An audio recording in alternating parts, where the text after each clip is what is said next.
And I want to discuss that a few more steps down the road here. Essential and non-essential.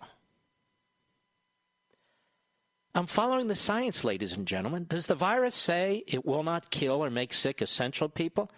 Only non-essential people? So only non-essential people should stay home? So only non-essential people shouldn't work? What about the essential people? Shouldn't they stop working too? Don't we need to protect them? Aren't many of the essential people over 60, over 65, some over 70?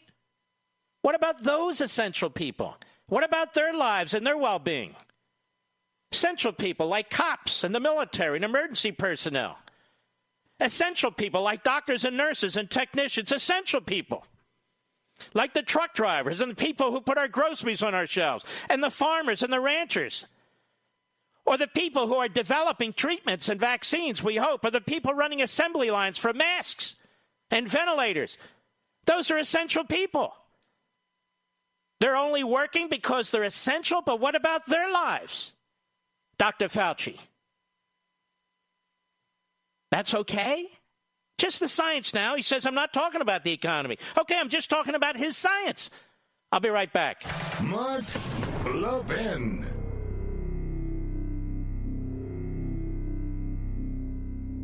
If you and your family are finding yourself at home with extra time on your hands these days, I know an excellent way to fill it. Take a free online course from Hillsdale College. Hillsdale offers dozens of online courses on topics including the U.S. Constitution, economics, history, and literature. Right in your own home, on demand, and absolutely free of charge. Hillsdale students learn the inspiring history of America. Now you can too with Hillsdale's newest free online course, The Great American Story, A Land of Hope. Learning and teaching our children about America's past is essential for preserving liberty in the future. Register right now to take this free online course, The Great American Story. It's a production masterpiece, and it paints a picture of America as a land of hope founded on high principles. This course and dozens of others on a variety of topics are available to you and your family for free right now. Go to levinforhillsdale.com, Levin for Hillsdale.com.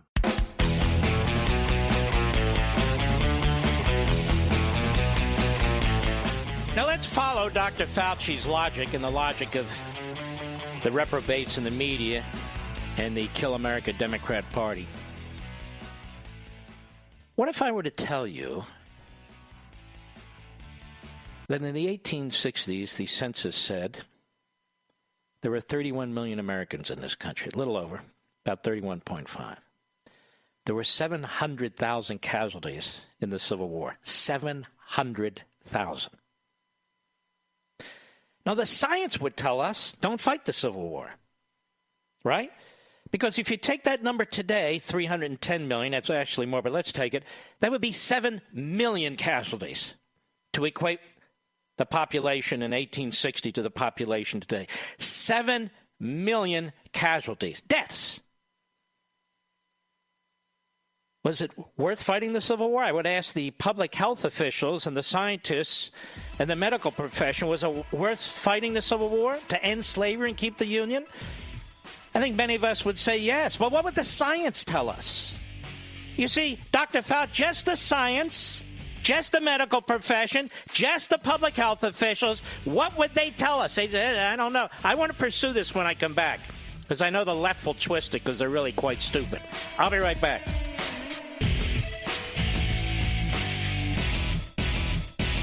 If you and your family are finding yourself at home with extra time on your hands these days, I know an excellent way to fill it. Take a free online course from Hillsdale College. Hillsdale offers dozens of online courses on topics including the U.S. Constitution, economics, history, and literature. Right in your own home, on demand, and absolutely free of charge. Hillsdale students learn the inspiring history of America. Now you can too with Hillsdale's newest free online course, The Great American Story, A Land of Hope. Learning and teaching our children about America's past is essential for preserving liberty in the future. Register right now to take this free online course, The Great American Story. It's a production masterpiece, and it paints a picture of America as a land of hope founded on high principles.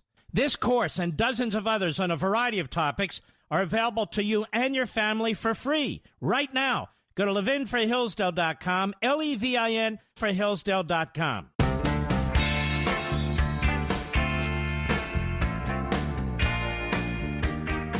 Plastic conservative fire. The Mark Levin Show. Call in now at 877-381-3811. All right, let's get back to this. If we view everything through the eyes of science and medicine and public health, we'd still have slavery. Because obviously, if you're going to have 700,000 casualties in a population of 31.4 million people, the science and medicine and public health would tell you don't do it. And yet I think 99.999% of us believe the Civil War was a righteous war. It freed the slaves and it retained the Union. How about the Revolutionary War? What would the scientists and the doctors and the public health professionals tell us about that?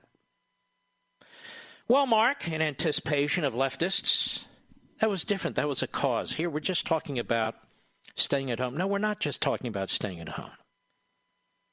We're talking about destroying our way of life, destroying our economy, destroying businesses, destroying jobs, destroying families. God knows the casualties as a result of the Fauci plan. And he doesn't even address it. He talks about the economic collapse as inconvenient. That's pretty damn cold-hearted. What I see is the ingenuity of the American people, which is at the heart of this country, at the heart of our society, at the heart of our culture. The ingenuity of the American people, because of their freedom, is smothered as tens of millions of our fellow citizens are under house arrest, effectively, through quasi-martial law by various governors.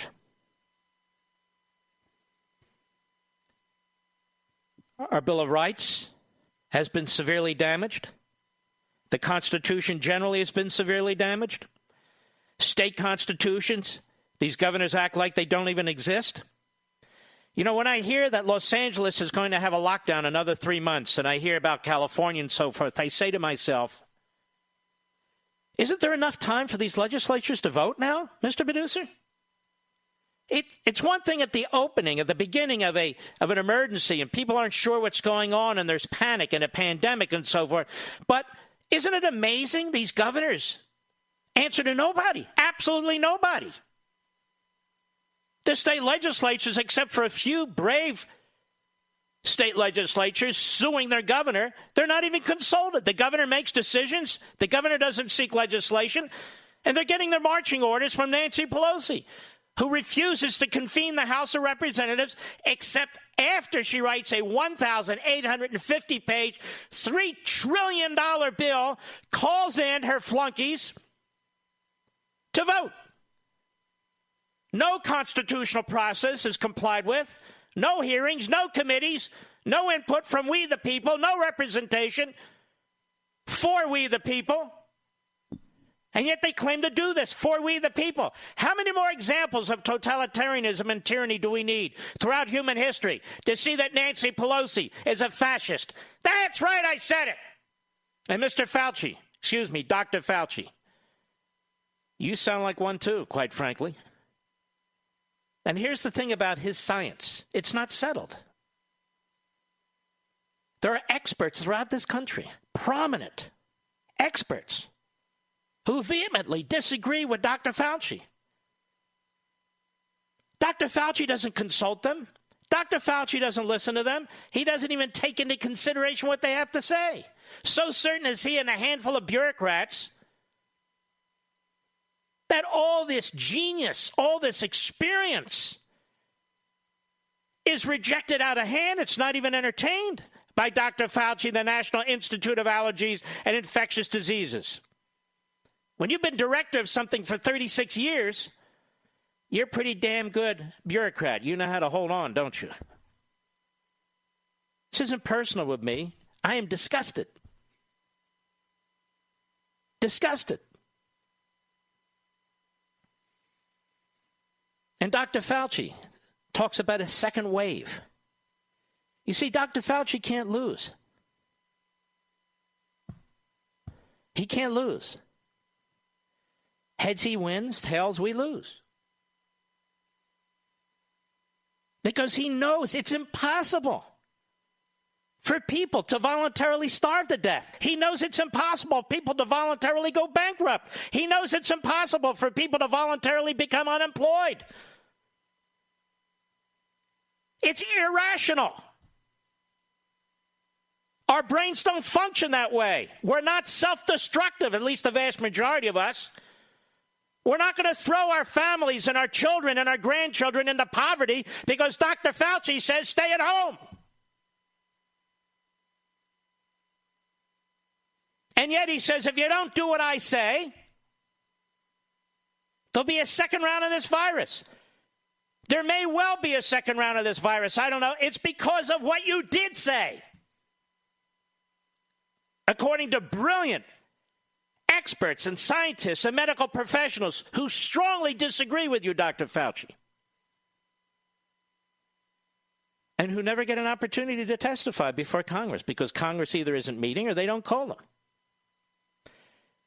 And it's as if they don't exist on CNN and MSNBC. It's as if they don't exist in the New York Times and the Washington Post, unless these other voices are trashed and attacked for daring to have a different opinion than Dr. Fauci.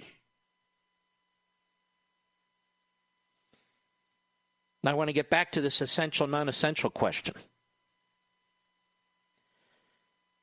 If the science is, as Dr. Fauci says, why does it matter if you're essential or not essential, Mr. Producer? It shouldn't matter. A human being is a human being, right? Aren't we all equal? Don't we all have a right to life? Just because the government prints on our forehead essential or non-essential doesn't mean we cease to be human beings. This virus doesn't make a distinction between essential and non-essential. These categories that the science applies to each and every one of us. Oh, you do hair for a living? Oh, okay. Well, you're non-essential. Oh, you're a government bureaucrat? You're essential. You're essential. Oh, you drive a truck and bring us food? Okay, you're essential. Interesting, isn't it? The virus will kill essential, quote unquote, people as quickly as it'll kill non-essential people, quote unquote. People working at Costco are essential. The people working at a small department store are not essential. Well, where does that come from? I don't know. But if we just follow the science and we follow it to its logical extreme, nobody should be working. Pretty much. Or very few people should be working. And yet, Dr. Fauci likes to eat. So do I. A lot. Dr. Fauci likes to drink. Okay, clean water. So do I. Dr. Fauci likes to have electricity when he hits the switch or he needs air conditioning or heating. So do I. Dr. Fauci likes to have clothing. So do I. So do you. Dr. Fauci has a family. He wants to make sure they can eat and that they can take care of themselves. Oh, absolutely. Well, so does everybody else. And they don't have the benefit of having 36 years in the government. Who does Dr. Fauci think is making these testing systems? It's not the CDC, and it's not the National Institute of Allergies and Infectious Diseases. If it was, we'd all be dead. They failed us early on. They failed the president early on. Meanwhile, the answer for the left is more government, more incompetence, more know-nothings. See, it's impossible for Dr. Fauci or any doctor, fill in the blank, to know everything about this complex disease, enormously complicated, and its effects on every category of human being, on every part of the country, and so forth and so on. And so you take your best